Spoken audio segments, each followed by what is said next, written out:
So guys, ito yung ating mga ingredients para sa ating recipe for today. Meron tayong chicken. Then, yung ating hotdog, flavor niya is chicken. Ating Baguio beans. Yung ating chicken nor cubes. Then, meron din tayong carrots. Bell pepper, green and red. Syempre, yung ating onion, garlic, yung ating patatas. Hindi na natin babalatan yan. Hugasan lang natin maigi.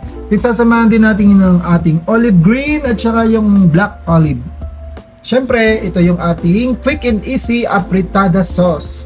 So guys, mayroon pa po itong ibang ingredients. Kasama po dito yung ating cooking oil.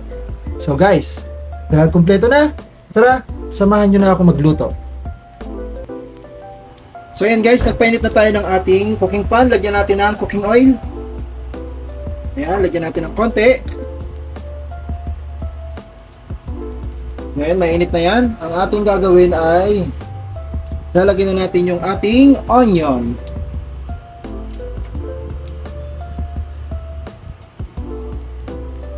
Lagyan na natin yung ating onion.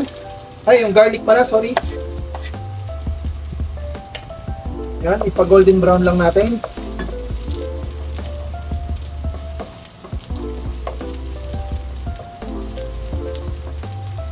Yan, golden brown agad. Next, itong ating onion. So, hindi natin lalahat. Mamaya natin lalagay itong iba. Tira natin ng konti. Ito yung ating ipapang-sangkot siya dun sa ating chicken. So, medyo madami-dami yung ating chicken. 12 pieces. Hinati lang natin. So, yan. Next, lagay na natin yung ating chicken.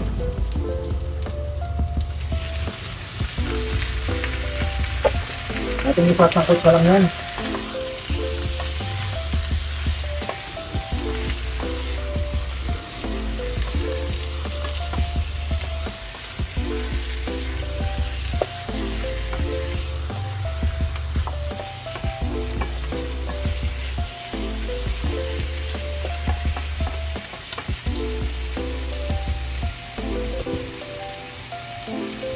Then, cover natin. Kaya lang natin maluto yung ating chicken. Guys, lagyan na natin ng paminta. Bago natin haluin, lagyan natin ng paminta muna dito. Kung ilalagay natin paminta, yung durog na lang. Yan. Next, yung ating laurel, lagyan natin. Tapos, haluin lang natin ng marahan.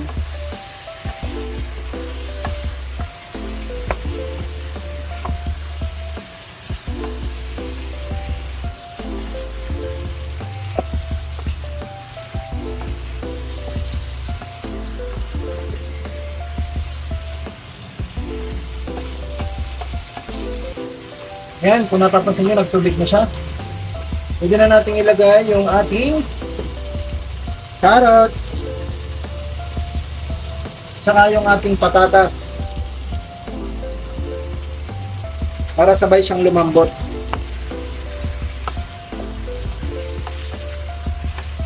Then, hayaan lang natin dito magtubig ulit.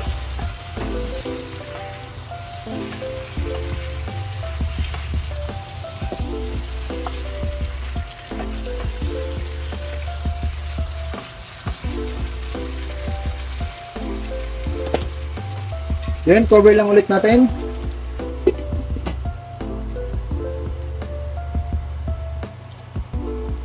Guys, isabay na rin natin yung ating Baguio beans.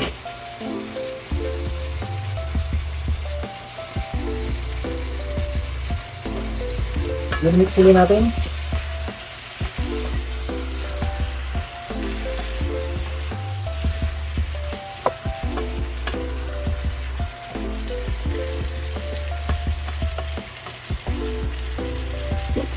Next, lagyan natin ng konting asin.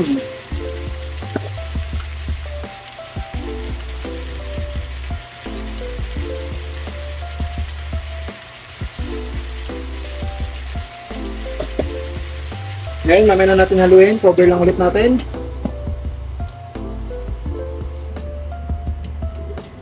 Guys, lalagyan na natin yung ating Nor chicken cubes. At saka itong ating bell pepper. Then haluin natin. Nilagyan nga pala natin guys to ng konting water.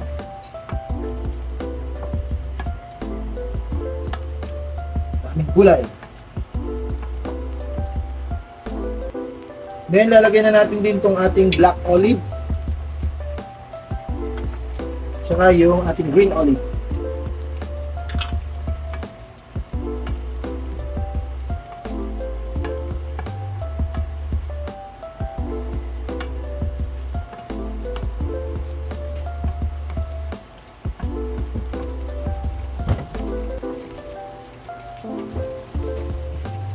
Next, lagyan na rin natin itong ating quick and easy apritada sauce.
Yan.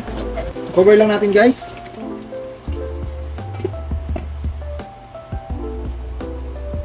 Guys, lalagyan na natin yung ating hotdog. Ito na po. Dahil malapit na po siyang maluto. At saka yung natira nating onion. Favorite ko po yung onion yan. Gusto ko lang ganito po. Kasi gusto ko yung onion, medyo crispy yung onion.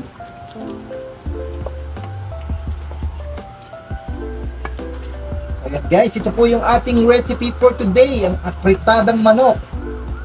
At samot-saring gulay nilagay ko dun guys. Meron tayong black olive and then green olive. Yan, hintayin lang natin siyang malutong maigi. Sana kung meron tayong cheese, lalagyan natin din. Kaya lang wala eh. Okay na yan. So, pakuluin lang natin siyang maigi.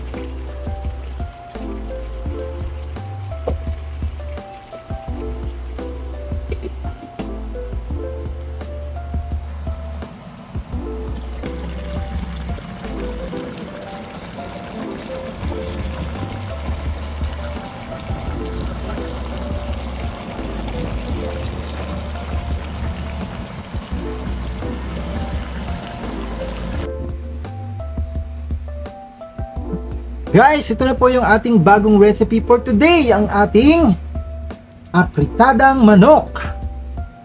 Guys, sana nagustuhan niyo itong ating recipe for today. Ilagyan po natin ng black olive and then green olive at saka yung ating iba pang ingredients. So yan guys, tapos na po tayo sa ating recipe for today. Sana po nag-enjoy kayo at nagustuhan niyo itong aking bagong ulam for today. So guys, hanggang dito na lang po. Sana po nagustuhan niyo. Salamat po sa panunood at sa pagsuporta. Hanggang dito na lang po. Hanggang sa muli. Tara, kain tayo.